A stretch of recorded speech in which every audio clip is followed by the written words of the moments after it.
live on your tablet, phone, and the KUTV app. This is 2 News Live. Yes, it is. Thanks for joining us for 2 News Live. I'm Brian Schnee. It is Wednesday, May the 3rd. We're going in depth on a number of topics tonight. Our Daniel Woodruff will join us to talk more about the mudslide scenario in Little Cottonwood Canyon. Right now, the road is open, but there's a good chance it could close again. Lincoln Graves talking about the flooding outlook in other parts of the state. Chase Thomason is over my shoulder here in the shadows. We can promise that he will join us in just a few minutes once he turns his chair and joins me in front of a camera. He'll be here, there, he's here, but I promise we'll see more of him in just a few minutes. Here's a look at what is making headlines tonight, right now on our website, KUTV.com. One of Lori Vallow Daybell's friends took the stand today during this ongoing murder trial. Audrey Baratiero says Lori told her of a theory about how dark spirits can possess people, making them zombies. We have a whole article about this right now on our website, KUTV.com. Salt Lake police say they tracked down and arrested the man who shot people at a soccer game. This was on Monday night. Stephen Matthew Macias, now behind bars. Officers say he used a rifle to shoot a man twice at South River Park. There were 2 injuries as a result of that shooting, and it freaked out a number of people. Happening now, a presser event. So we call those a press conference ahead of tonight's rally at Salt Lake City and the county building for abortion care. This comes after yesterday's court ruling, which allows Utah abortion clinics to stay in operation for now. And finally, in our headlines tonight, back here in Salt Lake City, crime citywide down 15%, they say. Violent crime down more than 7%, they say. This is all new numbers from the Salt Lake Violent Crime Reduction Plan. They announced those today between the mayor and the police department. As we go in depth tonight, you can always get in touch with us throughout the show. Very easy to do so. We encourage you to do it. Just use the hashtag 2NewsLive to join the conversation. As always, you can get in touch with us on the socials. I say us because Chase Thomason is there too. He's on Facebook, Twitter, and Instagram. Send us a direct message to weigh in on 2 News Live. Little Cottonwood Canyon has reopened to traffic. It has been closed. It has been opened many, many days over the course of the last 6 months. This time, it's because crews had to clean up a massive mudslide that came down and hit the road yesterday. But more closures could be coming. Our Daniel Woodruff joins us from the mouth of Little Cottonwood Canyon. Brian, SR 210 here in Little Cottonwood Canyon opened up just after 3 o'clock this afternoon. We were here watching as police on this road removed the barriers that had been here for over 24 hours. First because they closed it yesterday for avalanche control, and then because yesterday afternoon this massive mudslide here in Little Cottonwood Canyon spilled over onto the road, 100 feet wide, 4 feet deep, and they've spent the time since then cleaning up. Took till about 3 o'clock today. UDOT told me that their priority is keeping drivers safe. That's why they say they closed the canyon. I asked them if there was anything they could do to prevent slides like this from happening from an infrastructure perspective. John Gleason with UDOT told me that they do their best to clear culverts and make sure that water has somewhere to go. But ultimately, he acknowledged this is a very large-scale mudslide, and it's difficult when those happen to do anything other than make sure you're ready to respond as well as possible. This is an interesting situation here in Little Cottonwood Canyon because it's so warm, there's a lot of water coming down, and the ground is very saturated. UDOT is warning people, Brian, that there will be potential future closures in the next couple of days and that drivers should check conditions ahead of time and in many cases travel at their own risk. Back to you. Daniel, thank you. Of course, we're always monitoring conditions of Little Cottonwood Canyon as well, so you can always check in with us here at 2 News. We're on Twitter and Instagram, Facebook. We post updates there when the road is closed, also on our website, KUTV.com. So tonight, we want to hear from you at home. Grab your phone, scan the QR code, and join in on this viewer poll, especially if you have any interest in this situation. How do recent mudslides, high-running rivers, how do they impact your plans in Utah's canyons? Not just Little and Big Cottonwood. We're talking any canyon here in the state of Utah. Could be our good folks in Cache County and heading up towards the Logan area and Bear River and all that at Sardine. I mean, you choose your canyon. Provo Canyon. 23% of you say you were still going to go up there. 38% of you saying you don't plan a visit like this anyway. Grab your phone, scan the QR code right now, and weigh in. Snowpack melting off slowly but surely. Just ask our meteorologist. We looked at some numbers yesterday. I'm sure we'll look at them again. Lincoln Graves joining us now. He traveled to Cache County to take a look at one specific river. Lincoln, what are hydrologists saying about how our snowpack is melting right now here in the state of Utah? Hey, Brian, I spoke with National Weather Service hydrologist Glenn Merrill, and he said, I've had conversations with him over the past several weeks. He has never called the conditions ideal, but he said it's pretty good for what we've been trying to avoid. Now, with a snowpack the size that we have, it's almost a certainty that we're going to see some flooding somewhere, but that's usually more localized flooding or more minor flooding, and we're avoiding that widespread inundation. That's really the disaster we're trying to avoid, and he says it's been pretty good so far to avoid those types of conditions. We've warmed up, we've cooled back down, we've warmed up, been like he called it an episodic warming trend, and said so far things are looking pretty good, and we're heading into another bit of a cool down as well after several days of some record high temperatures. So again, all in all, he says things are pretty good right now, but he calls it a marathon, not a sprint, and we could be dealing with the potential for flooding through this month, through next month. So even though things are good right now, we are definitely not out of the woods, Brian. An episodic warming trend that fits perfectly with Utah's roller coaster of a climate that we typically see. So you went to the Little Bear River in Cache County. What's happening with that specific waterway? Yeah, that was one of the rivers that was under a flood warning this morning that we went to go investigate. As we were driving up there, the National Weather Service actually dropped that flood warning, but we still went up into the Paradise and Avon area. And that's where we encountered residents. One of them is Dana Clark, and he told us, hey, even though the flood warning isn't there anymore, he's still seeing the river spill its banks every night. So water will seep into his yard. It'll peak around 10 or 11 p.m. and then when he wakes up in the morning, the water has receded again. So he says, really, when it warms up during the day, he lives in the area of Powder Mountain, so some of the water coming towards him is coming from that area. And when it warms up during the day, that creek or that river really gets going. But again, the flood warning for that river so far has been canceled for the day, and really just only minor flooding that we saw along the Little Bear River today. Lincoln Graves live for us tonight. Appreciate you joining us as always with some in-depth perspective on 2 News Live. We'll see you in a little bit.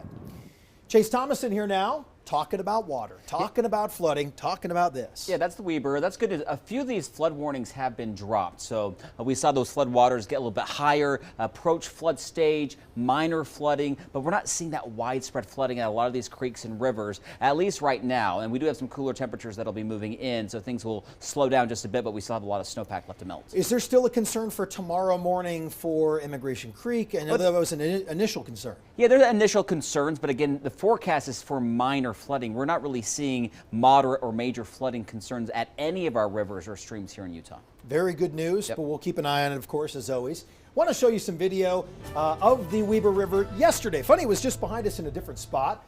I can attest this river is indeed running very high, very fast. I was out there Monday night for that search and rescue operation. Terry Checkett sent this in to us. If you always see something interesting or capture some floodwaters or anything unique, we want to see it. You can share it with us on Chime In. You can scan the QR code there, or you can find it on our app. You can do it right from your phone. Very easy to do by using that app. We like pictures, we like videos, we like pretty sunsets, we like flooding, we like it all. So please, and let us know where it is. We want to highlight your town. We want to highlight your neck of the woods.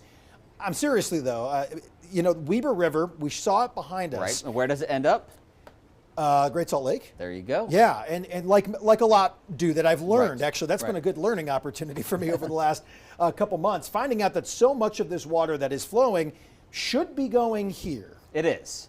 But, you know, it's still the early stages of our snow melt. So this number that I'm about to show you is going to continue to rise. So this is our Great Salt Lake level. Of course, we had our record-breaking snow year, and we saw a lot of runoff. Of course, a lot of those reservoirs that they emptied a little bit early, that helped fill the Great Salt Lake a little bit, and now we're filling up those reservoirs, and then the extra ends up in the Great Salt Lake. You know, it was a great quiz question. I was almost nervous I got it wrong, so I was shaking in my boots a little bit. You were on the spot, and I was on the spot. Aced the test. Well, normally I get those wrong, so I'm happy to be victorious once in a while. Interesting numbers here. Okay, so this is when our all-time record low elevation level. That's how we monitor the lake levels at the Great Salt Lake, and that happened in early November of last year. Fast forward to now, about 6 months later, we climbed about 4 feet in elevation. So that is fantastic news. However, we're still below normal, and we're likely going to end up below normal. We need probably another winter or two like this, but this number is going to continue to climb. We're about 8 to 10 feet below normal. I'd say right now we might climb another 2 to 4 feet with the extra snow melt that we're seeing right now. Interesting. I was out on the water a few weeks ago working on a story that you're actually going to see tonight here on 2 News. When you're on the water out there, you're staring off in the distance from the Great Salt Lake Marina. You can see Antelope Island on your right-hand side, Stansbury Island on your left. I was talking to the boat guide out there. He says you can see no difference when you're actually out there on that part of the water between water levels. Obviously, where you do see it is along the shore in the depths. So we will see some changes. We will, and we will continue to see those changes. You know, by summertime, we'll really get to see how full the Great Salt Lake is and some of those reservoirs here in Utah. Let's take a look at your forecast. That's right. We have some cooler weather and we have some rain moving in. In the meantime, though, today was kind of our last pretty mild day, 70s and 80s across really the entire state. Cedar, though, 66 degrees today. That's because we had a couple showers and storms already roll into portions of southwestern Utah. Eventually, that moisture is going to make it here north, and as a result, we're going to cool things off. Tomorrow, upper 60s, mid 60s on Friday. We are below normal by the weekend with temperatures in the low 60s. Won't be a complete washout, but let's break down those rain chances. They go up dramatically by tomorrow afternoon, again maybe on Saturday, Sunday, and we still have a chance for a couple showers and storms early next week. But notice, widespread rain, that's not in the forecast, but a good chance for those scattered showers and thunderstorms, and that's what we're seeing right now across southwestern Utah. A little bit of lightning. We've had a little bit of rain, though, around Cedar City, especially along I-15 in between St. George and Cedar, and a little bit of rain in our mountains of central and southern Utah. Right now, mainly light showers, but things get going as the main part of the storm gets a little bit closer to Utah over the next 24 to 48 hours. Tonight, we will likely be quiet, but maybe a few sprinkles tomorrow morning in northern Utah. Better chance for those scattered showers and storms across southwestern Utah and the Wasatch Front later in the afternoon and evening. Maybe a stray storm out in eastern Utah. And yeah, we could get a little bit of snow across the mountains of northern Utah. It'll stay rain here in the valleys. Now Friday, we can't rule out an isolated shower, but our rain chances are a little bit lower on Friday, but they go back up on Saturday as the storm kind of just lingers here in northern and central Utah. And then we have another disturbance that rolls in by Sunday and into Monday, and our rain chances stay there here in northern Utah. But St. George looks like a dry weekend for you, but that's good news for the big Ironman on Saturday. In the meantime, though, a few showers and storms now through Friday, upper 60s. We're going to be in the 70s over the weekend, and it looks windy, though, but temperatures are pleasant, and we'll climb back above normal sometime next week, Tuesday or Wednesday, as the 80s return to southern Utah. So a little bit cool for St. George as we wrap up the work week. Salt Lake, 50s for tonight. We're in the upper 60s tomorrow. A little bit of rain. We stay windy through Friday. Again, an isolated storm on Friday. Saturday, we have another decent chance for more rain and a few more storms on Sunday and Monday. Could linger into Tuesday. But next 6 days, Brian, we are in the 60s. Those overnight lows in the 40s. Getting a lot of questions, folks wanting to know if they can plant their garden.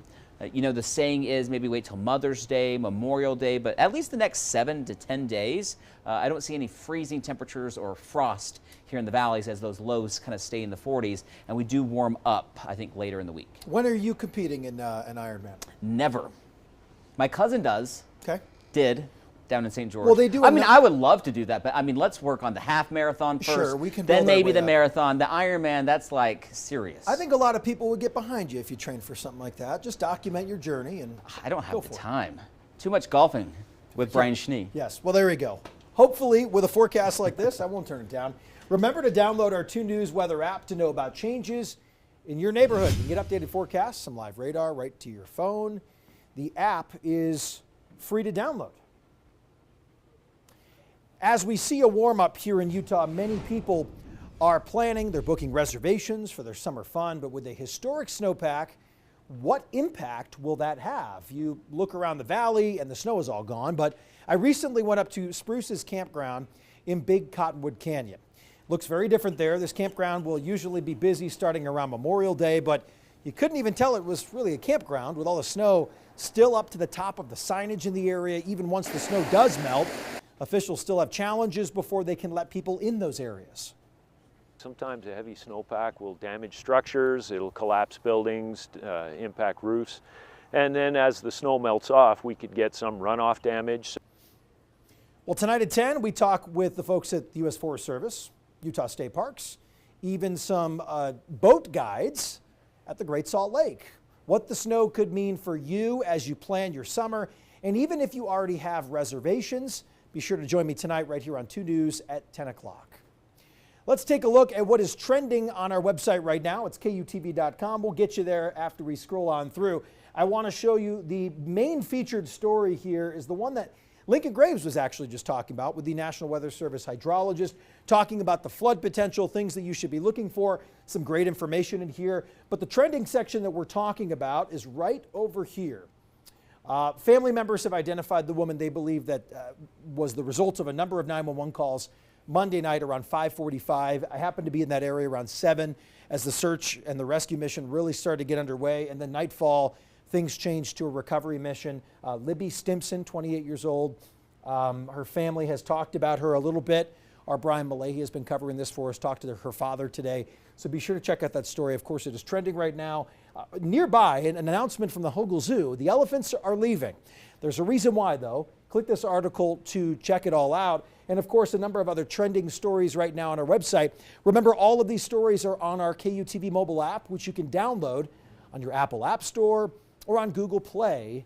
It's very easy to find everything you need on those apps. I was just checking the app when Chase was talking about his forecast to see if a certain article was up there. It's very easy to use. Not that I was ignoring your forecast. I was about to I say. can listen in my ear too. You're not too far away, Okay. but I was on the app. It's been really nice walking around downtown today. I went and grabbed a quick coffee up the street. The blooming is there. You can probably hear it in my voice. 'Tis the season for just those awful allergies. I can't escape it. With the rain and the cooler weather, though, things are going to settle. The pollen levels will come down with the rain, so something to look forward to with the cooler temperatures. All right. Chase Thomason, Brian Schnee, our entire crew here at 2 News. We appreciate you hanging out with us for a good 17 minutes and change today. We're back tomorrow at 5:30. We're with you through the rest of the week. Hope to see you again for another edition of 2 News Live. Have a great rest of your Wednesday, and we will see you tomorrow. Take care.